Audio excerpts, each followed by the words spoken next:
look at your boat, look at your rig setup. Yep.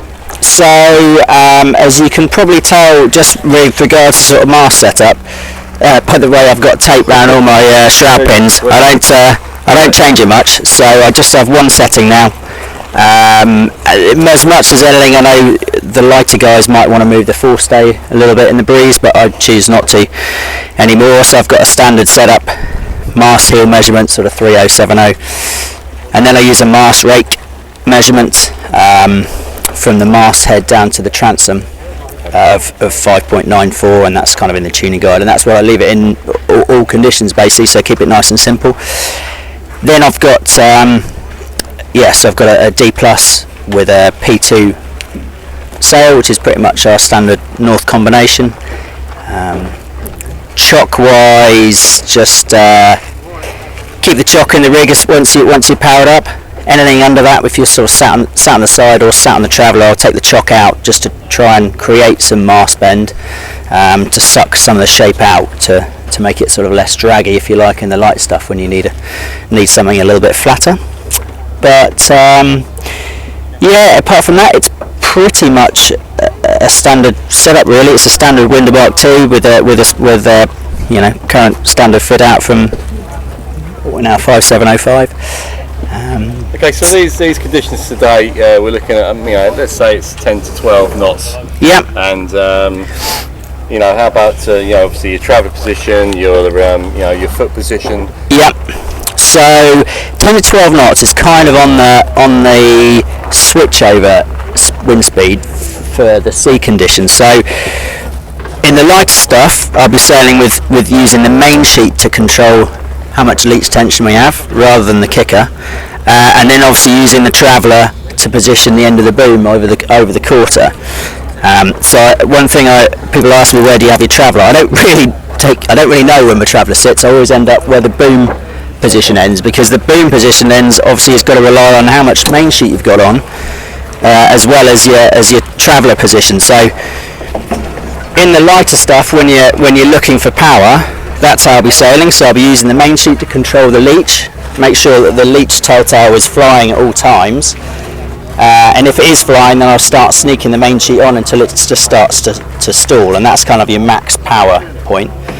And once you're in that position, I then set the track so the boom end kind of sits over the side tank, maximum position being sort of on the inside of the side tank, furthest out really being over the gunnel.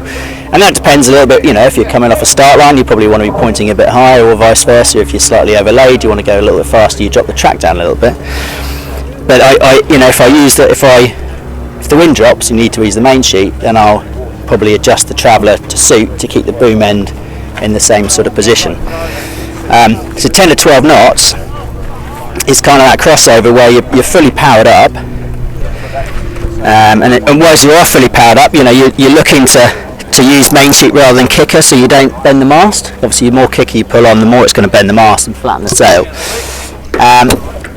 But the issue being is it's quite locked in, with that sort of setup. So the main sheet's cleated because it's quite a high main sheet tension, and because it's a deep sail, it creates quite a lot of weather helm. Now, when you're out on flat water, that's fine because weather helm's fine. You can just point or pinch and take the height. But when you're on the sea, when you've got the waves, you need to be able to steer around the waves, and if you're in that kind of static mode with the main sheet cleated, you can't really steer around the waves that efficiently. So I tend to go earlier to sort of sailing it effectively like a laser or other boats, where I just leave the traveller in the middle, and then I use the kicker to control the leech tension, and then just playing the sheet. And that means that when you're steering around the waves, you can play the sheet at the same time. So when you bear off over the top of a wave, you can ease the sheet equally, and you're not losing any leech tension, which gives you the height. So that's the kind of switch over, and this point it creates, because you've got kicker, the main sheet loads are nice and light, so you can play it nice and easily, and it just keeps the boat tracking a little bit. And because you've got kicker on, you've got mast bend, and you've got a flatter sail, it's less weather helm, and you can steer better through the waves without creating a big draggy mess by moving the rudder. So That's kind of my crossover, is if it's windy enough that there's chop, I tend to be using the bang sheeting and playing the sheet. So centerboard position is critical in the solo, so it's a big old force, a big old board, so it creates a massive difference between weather helm and lee helm. I've got marks on my board, leading edge vertical, trailing edge vertical, and then just 3 marks down. I hardly ever go to this leading edge vertical. It would need to be sort of 4 knots and dead flat water on a small puddle to be able to get down that deep, because the boat's just so loaded with that much board down. So that, for the majority of this week so far, I've been sort of between these 2 marks here. It just creates enough helm that you can create, that you're pointing nicely, but without overloading the rudder to make it a struggle to steer. But equally, if the wind drops, there's 2 things that I tend to do. One is check my board situation, but mostly do an outhaul ease. So if it's the outhaul's a real big control for your sort of power. So if I'm looking to go low and fast, I'll pull the outhaul on. There's a bit, sometimes people are a bit, it's just talking about being sort of overpowered or at least powered up conditions. Generally people think you need a deeper sail to go faster. It's kind of actually the other way around. So you want to be able to flatten the sail so you can bear away further and go faster through the waves, because if you bear away and keep a big full sail, you're just going to heel more. So you need to be able to flatten the sail when you bear off more.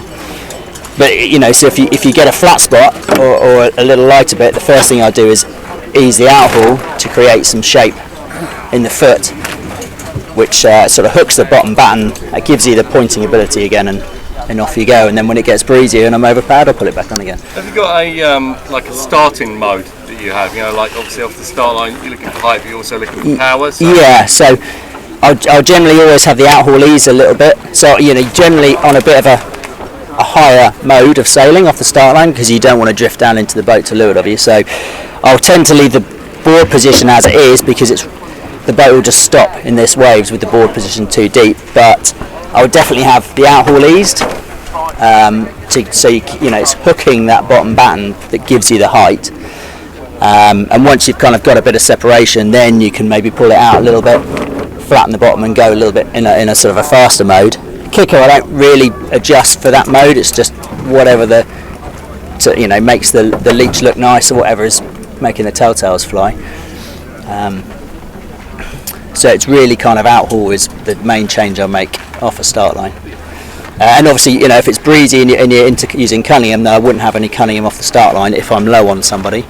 Equally, if there's a gap to leeward of me and there's a guy going fast, then I'll looking to flatten the sail out to go faster. So I'd obviously be sneaking on more Cunningham, flattening the bottom of the sail, and if he's going really fast, then I'll raise the board up to make it even faster, sort of fast forward mode, if you like.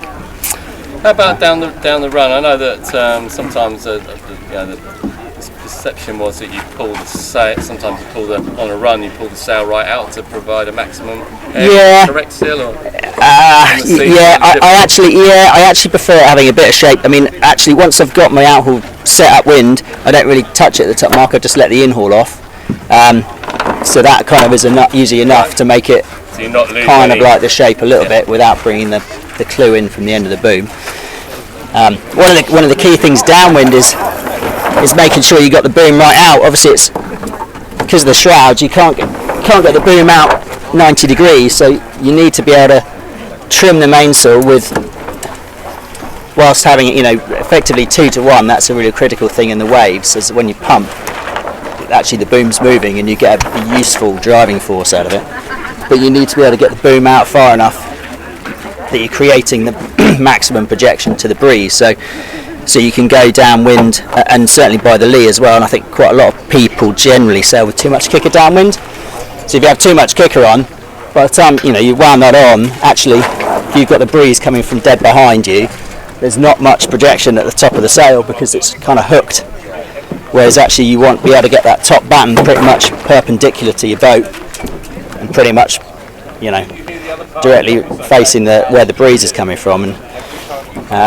And obviously one of the big things here is being able to drive down by the lee downwind. And the only way on a wave, and the only way you can really do that is to sail with quite a bit of twist. So you can get the boat down the front of a wave. But obviously, Cunningham off, in haul off, and that's pretty much me. Board. With the waves, have the board a little bit further down, so you've got some directional stability. If you have the board too much, you get the whole soap dish effect, and you need to be able to, when you use the rudder, you need the boat to change direction rather than sort of wallowing, else you'll lose you potentially lose the wave. So I guess sort of like a third of the board down. Any questions, anybody so far? Yeah, when the wind got up in that first race, do you put more kicker on for depower first before Cunningham, or? On the Sunday, the breeziest day. Yeah. So as soon as I was overpowered, flattening the foot, starting to tweak the Cunningham on. I mean, these sails are pretty sensitive to Cunningham because the materials used now, laminate material doesn't really stretch, so the load gets transferred up to the top of the sail really easy, whereas in the Dacron sail it will kind of stretch out and you'd have to use lots of Cunningham to create any kind of effect. Whereas these sails, you only need to, you barely need to look at it and it starts making effect. So you can definitely over Cunningham the sails, and all it does is yes, it flattens the sail and makes it easier, but it does create, you're just sailing in a very low mode the whole time because you've got no leach return. So it's a bit of a balancing act of just sneaking a bit of Cunningham onto depower whilst still being able to point. So basically kicker and combination of both. Yeah, exactly. Once you kind of, upwind, once you've got to that max kicker point, so that max kicker point is effectively when you've got diagonal creases from the middle of the mast. So you pull the kicker on, and you've got a bit of Cunningham on, like that. That's pretty much, you can just start to see there from the middle tails, you just see those diagonal creases, that's pretty much max kicker.